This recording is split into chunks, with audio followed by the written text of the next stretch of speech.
Limerick Lake is a day ticket water, so it's accessible to everybody. It's an intriguing one. There's a lot of fish in here, but they don't come out, half of them. It's amazing. I'm going to use the Withy, which we'll discuss through, and in little solid bags, and that's what I generally do in the winter. And so let's get the rods out, let's get the bait out, and we'll start fishing. 3 nets, you never know.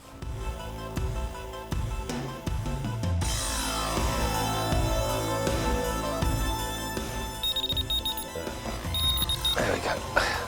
She's in. That will do.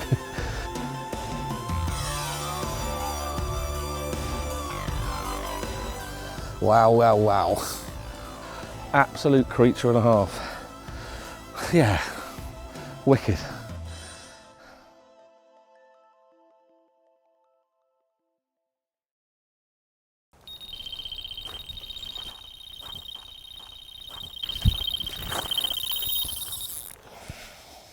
Right, we're just doing the start of the interview and got rudely interrupted. Not been out long. That's the one that I walked round in through the jungle, spraying out bloodworm pellet and maggot, and there we are. Fish number 4. I've not even done 24 hours yet, so oh yeah, look at that. That's a good one. That's a nice fish. Come on, in the net. Nope.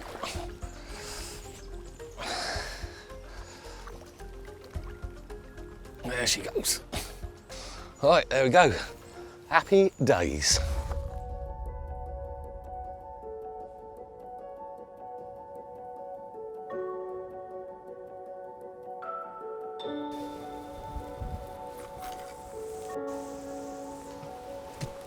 Pony.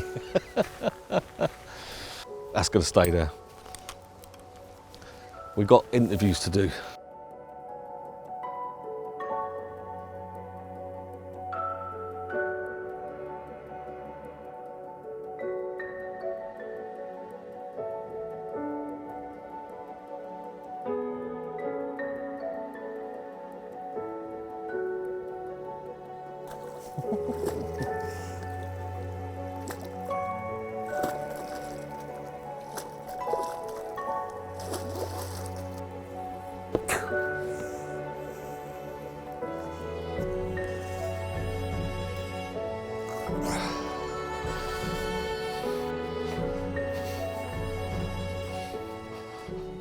Wow, wow, wow.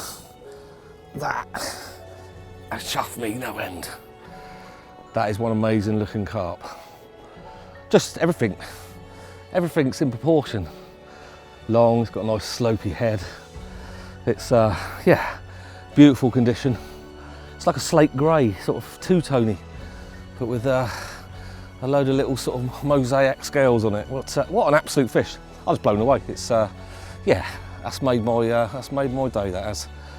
Absolute creature and a half. Yeah, wicked.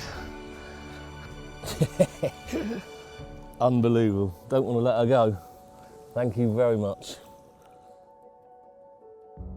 So yeah, after that absolute stunning fish, what an interruption that was, and we'll take that every day. And head's gone a little bit now because I'm buzzing, absolutely buzzing. But I think I was talking about, you know, the amount of increase in anglers, which makes it difficult. You know, everyone loves the sport, but I think winter is when a lot of those will drop off. You know, and I've seen it on the lakes. The lakes are getting quieter.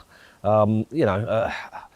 A lot of people just, you know, that's what they do. They fish the spring and summer and hang up the rods, and that's good for people who love the winter, you know, because it's a little bit quieter. I think swim choice is, you know, and the lake choice is paramount in the winter. It's no point fishing. Some waters do not give up their gifts in the winter. Others, it seems to be better fishing in the winter than it is in the summer.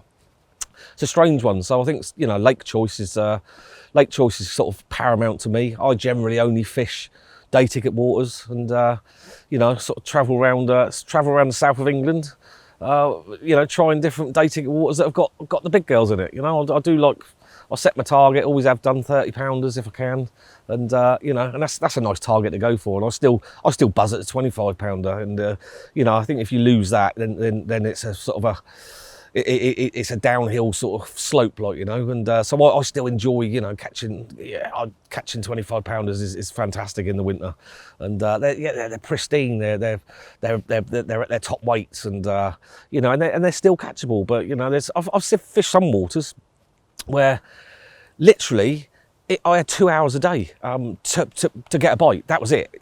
I literally could have driven up to Newcastle and back, and I put the rods out and got the same results, like, you know.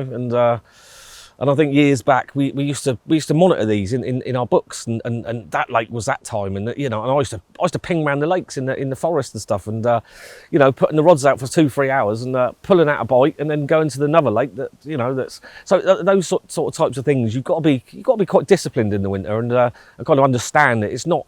You're not going to get summer sessions like, you know, like 40 fish. You sometimes you might, you know. I think you've got sort of lakes like Linear and that. You might, if you stumble across a massive pod of fish, and in the winter you might be able to do that. But fishing for the big girls it's a different thing altogether. You know, and I like I say, I generally fish boilies right the way from April. You know, big 20 millers, and then in the winter I'll go down to powder, and you know, sort of crushing up the manila into powder. If you can use maggot's a great one. A lot of people using worm now. You know, it's just turning them on and turning those, you know, those blank sessions into bites. And it's something I've always, you know, where I used to do the old Weekender series, you had to be on your best game, like, you know, and trying to turn a bite, whether it's, you know, old match sort of tactics. You know, matchmen go down from 6 pound line to 4 pound line, and it changes it, you know, and sometimes that's the difference in the winter, going down a 10 pound line, or, you know, fluorocarbon leaders, fluorocarbon hook links, or up in the mechanics with your rig. And that's why I go to the Hermit and the Withy. And you know, mechanically, my other rig I use is the basic complicated, and it gets done in the winter. It's one of those. It's, you know, you're waiting for fish in the spring and summer. They are literally up and down they go, and that's how that rig mechanically works. With the Withy, it's a quick snap turn. It's in the bottom lip, and you know, and combine that with the Hermit Lead. It's been my winter combination, and it's been, you know, it's served me proud, and you know, it's something that I'll just carry on using till I'll probably, you know, go around in my old push wheelchair. But yeah, it's just a great time of the year, and you know, if you've got the right, you know, the right sort of sleeping bags and the right bivvies, winter's doable. You know, a lot of people don't like the mud, and yeah, it's one thing that does that's the annoying part with winter. But you know, the results are there, and as I say, the fish are at peak condition.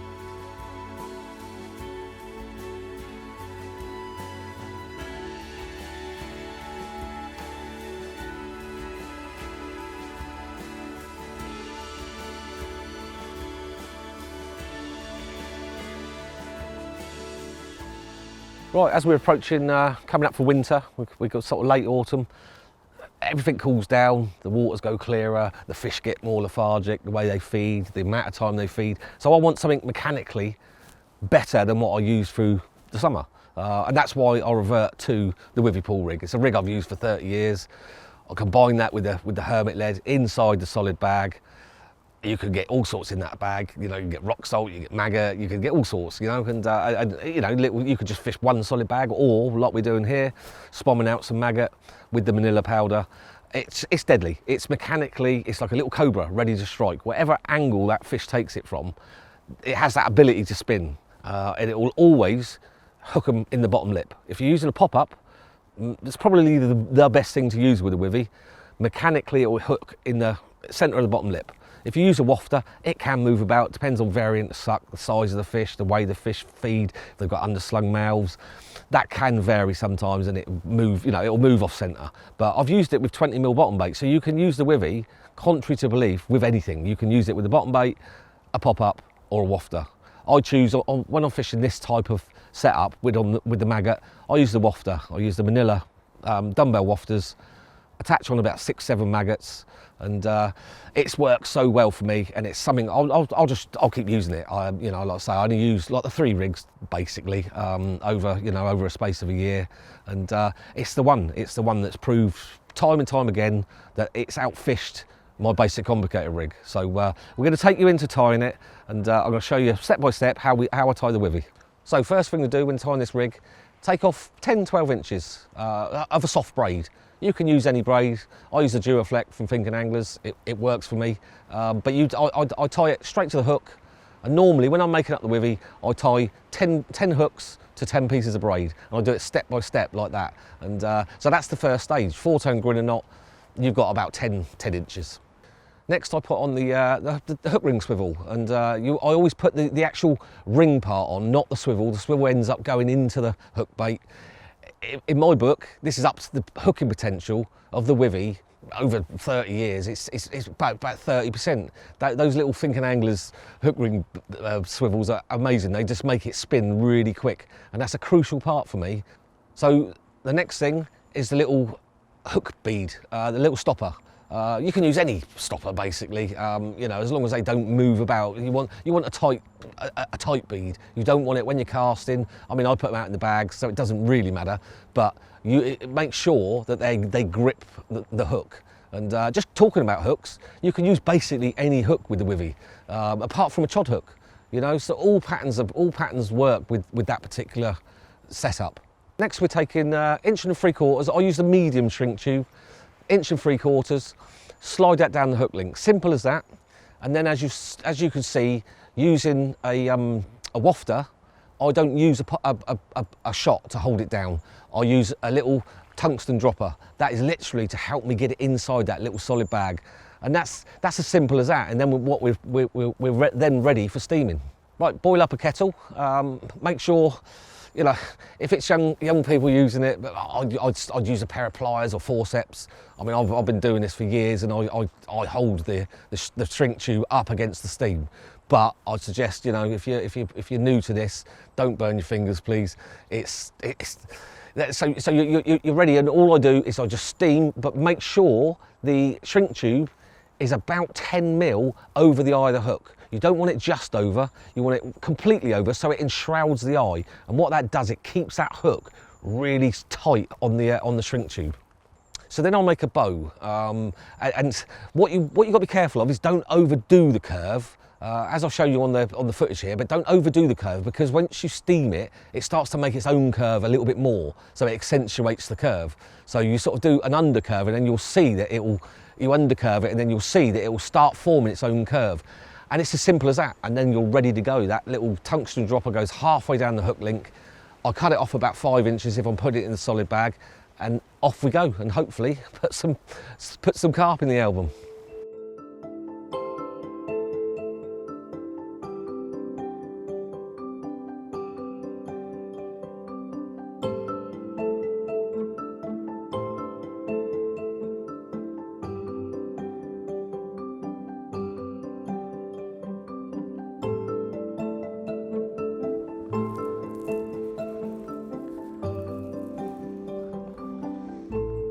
Well, we're into night 2. It's darkness is approaching pretty quick. It's gone grey and gloomy. So I've decided, because I put the rods out a little bit later, and the good thing with the solid bag is that you know it's out there.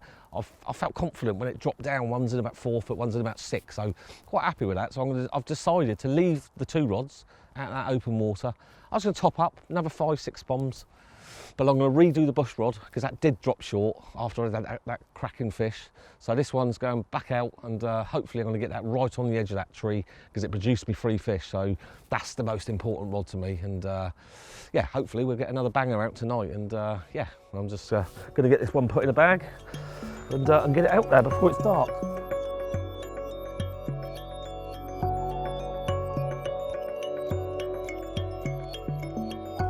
Well, you see the pellet at the bottom there, that is literally, I mean obviously bloodworm, I love the bloodworm pellet, but it's there to do a job. Because you're using maggot, the hook point will sit up there and it'll penetrate one of the maggots, and that's it. And if you do that and the carp sucks it in and out, you're blowing a maggot straight off his lip and it won't hook. So it's presentation over. So it's quite important to use that, you know, that amount of the baby pellet. And I use the baby ones because they're easy to manoeuvre.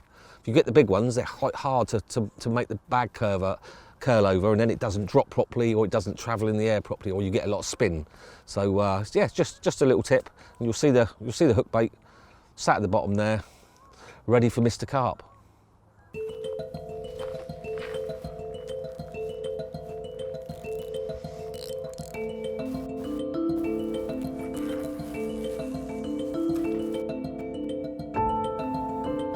Dunk, perfect. Yeah, I can see that. That's 4 foot from the bush. You don't want it right underneath the bush at night time. You got to give yourself a bit of chance to wake up. So no, I'm happy with that. I can see it. Little bubbles coming out of the bag now. That could be another bite.